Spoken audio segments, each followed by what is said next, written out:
Bonjour et bienvenue. Aujourd'hui, on a une source un peu particulière. Ah oui, on peut dire ça. C'est pas un article, pas une étude, on a la transcription brute d'un direct de 3 heures.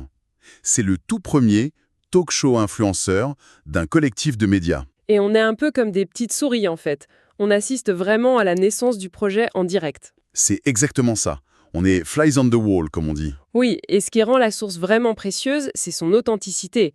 Le fondateur le dit lui-même au tout début. C'est une émission entre nous, pour nous. Donc c'est pas un produit fini pour le grand public. Non, pas du tout. C'est une conversation de travail, presque un brainstorming.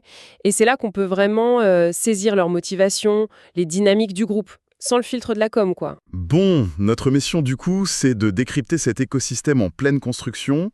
Et je pense que pour comprendre un projet, il faut d'abord comprendre les personnes qu'il porte.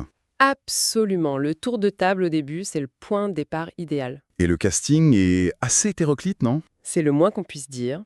Le chef d'orchestre, si on veut, c'est le fondateur, Jean-Pierre Morvan. Que tout le monde appelle Yann. Voilà, Yann, il raconte son parcours qui a commencé assez modestement en 2016 avec des blogs très très locaux, Télégraphe 78, des trucs comme ça. Des initiatives citoyennes à la base. Exactement. Et ça évolue petit à petit pour devenir la structure beaucoup plus ambitieuse qu'on analyse aujourd'hui. C'est lui qui tient la barre techniquement et stratégiquement. Et à côté de lui, on a des profils qui n'ont rien à voir. Jean-Philippe Gibault, par exemple, le chroniqueur nature. Oui. Et lui, son moteur est très clair, c'est l'écologie. On sent beaucoup d'émotion quand il parle des bêtises de sa génération et de son inquiétude pour ses petits-enfants. Sa démarche est intéressante. Il se voit comme un petit colibri. C'est ça, il veut apporter sa pierre à l'édifice, mais de manière positive. Surtout pas anxiogène, il insiste là-dessus.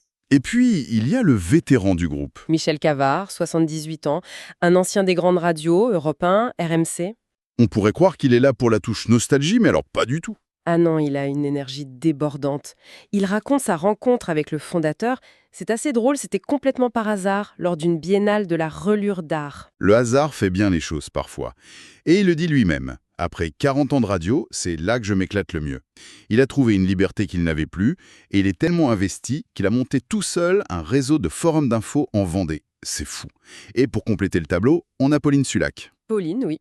Elle se définit comme une femme de radio, elle aussi, mais son parcours est très éclectique. TF1, la communication, le théâtre. Voilà. Et aujourd'hui, elle se tourne vers des sujets très forts, très engagés. Elle explique qu'elle prépare une chronique sur l'inceste et les violences faites aux femmes. On sent une vraie volonté de donner de la voix à des sujets qui sont souvent tus. Clairement. Du coup, on se retrouve avec un entrepreneur du web, un écologiste pédagogue, un briscard de la radio qui refuse de s'arrêter et une chroniqueuse engagée. C'est un sacré mélange. C'est la question